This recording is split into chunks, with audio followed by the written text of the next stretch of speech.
প্রাক্তন মুখ্যমন্ত্রী মমতা বন্দ্যোপাধ্যায় তার নিজের রাগ ক্ষোভকে তুলে ধরেছিলেন পশ্চিমাঞ্চলের উপর। এমনই জানালেন বর্তমান রাজ্যের মুখ্যমন্ত্রী শুভেন্দু অধিকারী মহাশয়। তিনি জানালেন, কারোর পার্সোনাল রাগের কারণেই পশ্চিমাঞ্চলের উন্নতি হয়নি। 20 কোটি টাকার বরাদ্দ থাকার পরেও 6 কোটি টাকার কাজ হয়েছে। আরও অনেক কিছু ক্ষোভ বিক্ষোভ তিনি তুলে ধরলেন সমস্ত মানুষের কাছে মিডিয়ার মাধ্যমে। আপনাদের শোনাবো সেই খবর। আজকে বাঁকুড়াতে মুখ্যমন্ত্রী শুভেন্দু অধিকারী মহাশয় ঠিক কোন কোন এলাকার উন্নতি হবে, কত কোটি টাকা বরাদ্দ হবে, কি কি আলোচনা হলো, সবটাই শোনাবো। চোখ রাখুন বাংলা খবর ইউটিউব চ্যানেলে।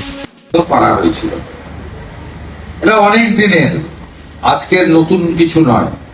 একটি উত্তরবঙ্গ উন্নয়ন দপ্তর, একটি সুন্দরবন উন্নয়ন দপ্তর, আর একটি হচ্ছে পশ্চিমাঞ্চল উন্নয়ন দপ্তর। এবং পশ্চিমাঞ্চল উন্নয়ন দপ্তরের অধীন মোট 76টি ব্লক রয়েছে গ্রামীণ এলাকা। এই ব্লক এলাকাতে আমাদের ডেভেলপমেন্টের কাজ করতে হবে। এখানে পরিকাঠামোগত উন্নয়ন, সামাজিক ক্ষেত্রে উন্নয়ন, জীবন জীবিকার মান উন্নয়ন এবং বিশেষ করে এই এলাকাতে তফসিলি জাতি, উপজাতি, কুর্মী, বাউরি সহ সমস্ত মানুষকে, যারা আমাদের, আমি মনে করি যারা মূল্যবাসী, তাদের ডেভেলপমেন্টের জন্য আমাদের বিশেষ বিশেষ নজর দেওয়া উচিত। 2019 সালে ঝাড়গ্রাম, আসানসোল, বর্ধমান, দুর্গাপুর, বাঁকুড়া, বিষ্ণুপুর, পুরুলিয়া, মেদিনীপুর আসন ভারতীয় জনতা পার্টি জেতার পরে প্রাক্তন মুখ্যমন্ত্রীর রাগ এসে পড়ে এখানকার মানুষের উপরে। সেই কারণে তিনি তার 2021 থেকে 26 সময়কালে পশ্চিমাঞ্চল উন্নয়ন দপ্তরকে অকেজো করে রেখেছিলেন, উন্নয়ন থেকে বঞ্চিত করে রেখেছিলেন। বীরভূমকে, পশ্চিম বর্ধমানকে, বাঁকুড়া, পুরুলিয়া, ঝাড়গ্রাম, পশ্চিম মেদিনীপুরকে, পূর্ব বর্ধমানের বীরভূম লাগোয়া অংশকে। স্বাভাবিকভাবে এবারে যখন সরকার তৈরি হলো, আমার কেন্দ্রীয় নেতৃত্বরা বললেন যে মুখ্যমন্ত্রীর পুলিশ দপ্তর ইত্যাদি ইত্যাদি বড় বড় দপ্তর তো থাকবেই, কিন্তু এই দুটো জায়গার উন্নয়নের দায়িত্বটা মুখ্যমন্ত্রীকে নিতে হবে। একটা হচ্ছে সুন্দরবন, আর একটা হচ্ছে পশ্চিমাঞ্চল। তাই আমার যে কটা দপ্তর, আমি যে কটা দপ্তরের মন্ত্রী, তার মধ্যে পশ্চিমাঞ্চল উন্নয়ন দপ্তরও পড়ে। আমি আজকে এই এলাকার সম্মানীয় বিধায়কবৃন্দ, আমার সমস্ত সহকর্মী মন্ত্রীবৃন্দ, এই এলাকা থেকে যারা ক্যাবিনেটে আছেন, MIC, MOS, all BDOs, all DM এবং প্রিন্সিপাল সেক্রেটারি ছোটেন ডিল আমার নেতৃত্বে, PUPর সমস্ত special secretary, joint secretary, engineering cell, আমরা এখানে আলোচনা করলাম, পরিকল্পনা করলাম। আগামী 3 মাসের একটা পরিকল্পনা হলো, সেপ্টেম্বর, অক্টোবর, নভেম্বর, এই মাসে পরিকল্পনাগুলো তোলা, স্কিম বানানো, DPR বানানো ইত্যাদি করা, এবং পরের মাসে টেন্ডার ফ্লোট করা, পুজোর পর থেকে শুকনো সময় থেকে কাজগুলো শুরু করা।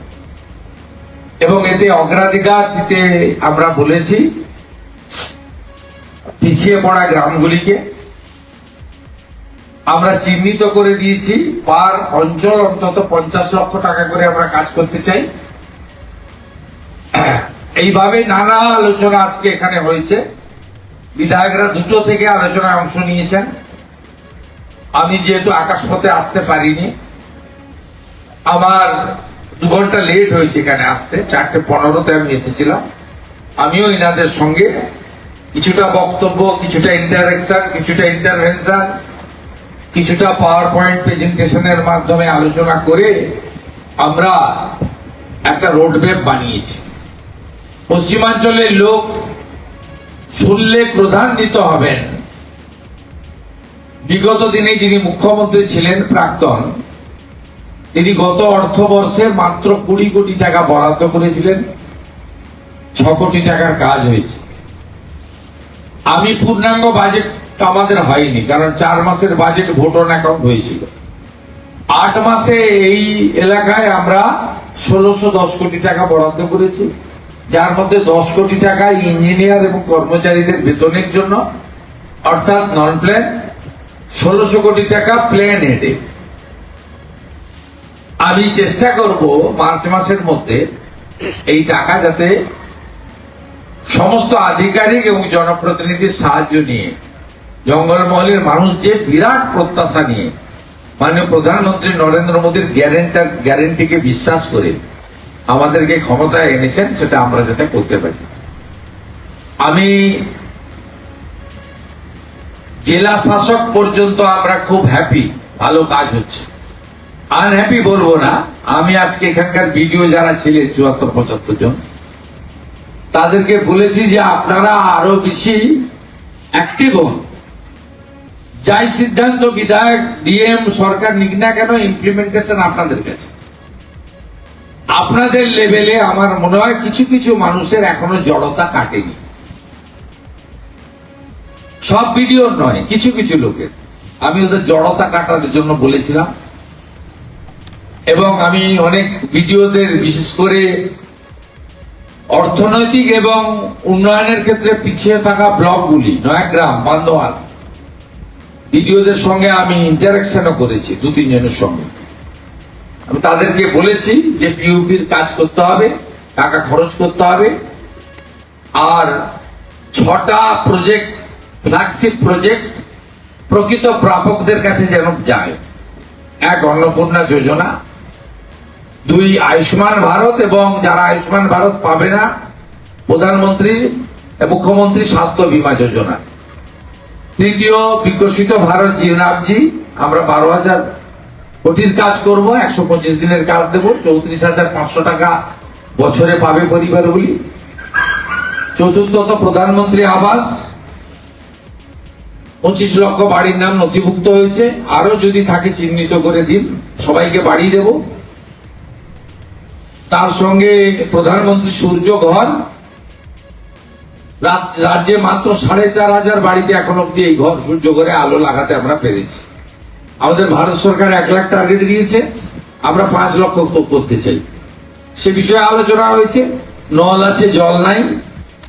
জল জীবন মিশনের কাজকে সম্পূর্ণ করতে গেলে প্রয়োজন হলে পিউপির টাকা লাগিয়ে নল আর জলের মধ্যে যে মাঝখানে যে চুরিটা হয়ে গেছে, চুরি তো হয়ে গেছে, তার জন্য অন্য ব্যবস্থা আছে, কিন্তু জলটা যাতে মানুষ পায় তার ব্যবস্থা নেওয়ার জন্য আমরা সব দিক থেকে একটা বহুমুখী এখানে উন্নয়নের কথা বলে গেলাম। আর ঝাড়গ্রামে পিউপির অফিস নেই, চালু করতে বলেছি। বোলপুরের বীরভূমের অফিস চালু রেখেও সিউড়িতে জেলা পরিষদে আরেকটা ক্যাম্প অফিস চালু করতে বলেছি। এরকম নানা ছোট ছোট বিষয়ে উঠে এসেছে, সেগুলো আমরা সমাধান করেছি। কিছু ইঞ্জিনিয়ার আমরা দিয়েছি পশ্চিমাঞ্চল উন্নয়ন পর্ষদ।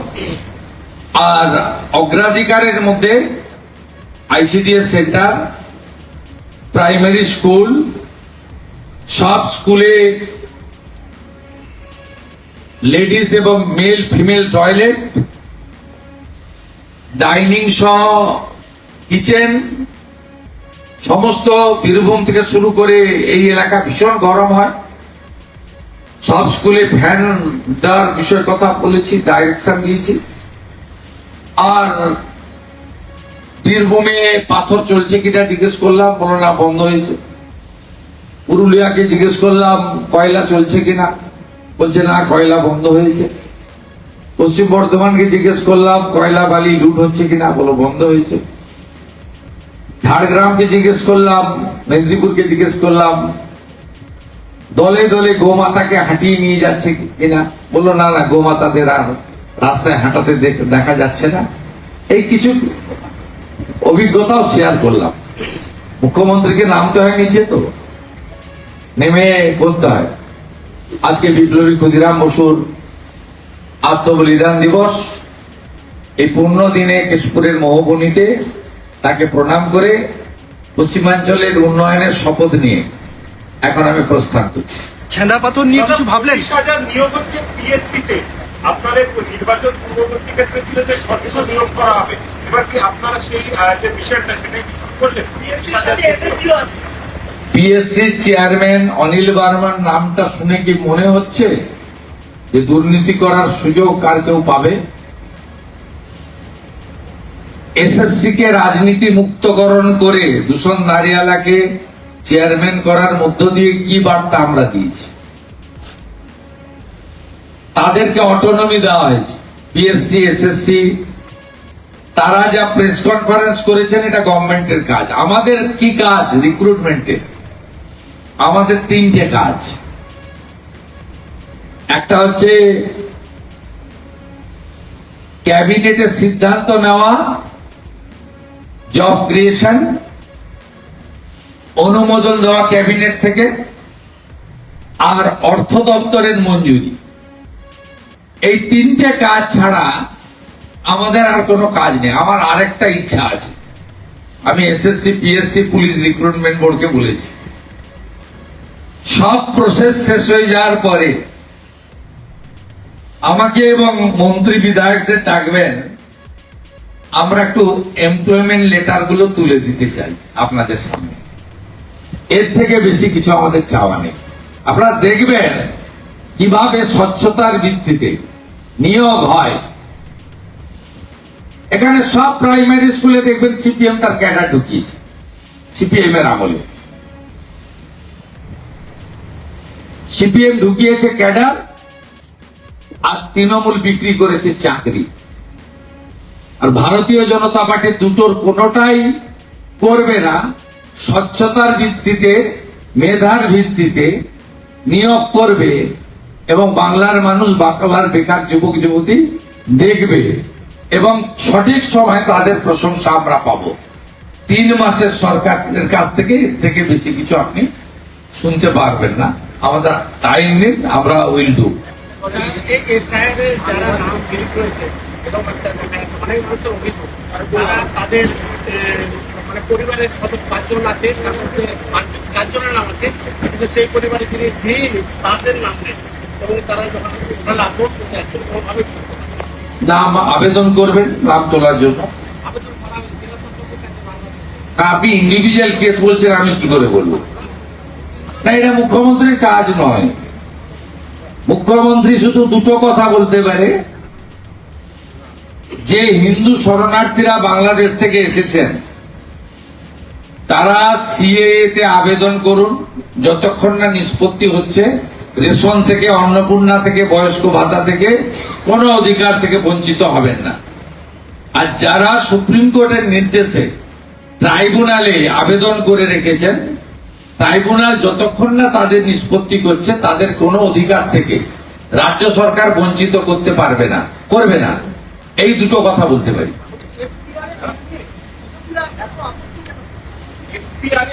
এই বিলটা নিয়ে বিরোধীদের এত আপত্তি কেন? বিদেশ থেকে ফান্ডিং বন্ধ হবে, এটাই কি বিরোধীদের মাথা ব্যথা? এর উত্তর ওই বর্ধমানে যে ধরা পড়েছে আমি ওই দিতে পারবে, আমি তো দিতে পারবো না। এত অবৈধ এরা জায়গা তৈরি করেছে ধর্ম প্রতিষ্ঠানের নামে। মৌলবাদীরা, রেডিক্যাল গ্রুপ দেশের ভিতরে থেকে বিদেশ থেকে টাকা এনে এই জিনিস বন্ধ করতে হবে। যে বাঁকুড়ায় বসে আছি, এখানেও এই জঙ্গলমহল এলাকায় বৈদেশিক টাকা নিয়ে গরিব মানুষের অর্থনৈতিক দুর্বলতার সুযোগ নিয়ে ধর্ম পরিবর্তন করার যে ট্রেন্ড, এটাও আমাদের অভিজ্ঞতার মধ্যে আছে। সীমান্তে জমি দিয়ে দিয়েছি। ওবিসির অবৈধ তালিকা বাতিল করে দিয়েছি। ইমাম মুয়াজ্জিম ভাতা বন্ধ করেছি। গোমাতার সম্মান রক্ষা করেছি। মহরম হয়েছে কিন্তু তরোয়াল বের করতে দিইনি। কিছুদিনের মধ্যে ইউসিসি আসবে। এক দেশ এক প্রধান, এক রাজ্য, এক মুখ্যমন্ত্রী, এক আইন। UCC, we all are equal. তারপরে আর দুটো কাজ আমার বাকি করতে হবে, ধর্ম পরিবর্তন আর জমি কেনা বেচার ক্ষেত্রে আইন আনা। এ কাজও আমি করছি, ট্রাস্ট মি। দাদা পুরুলিয়াতে কর্মীরা বলছে মনসা পূজায় ছুটি চাই। আপনারা দেখছেন বাংলা খবর ইউটিউব চ্যানেল।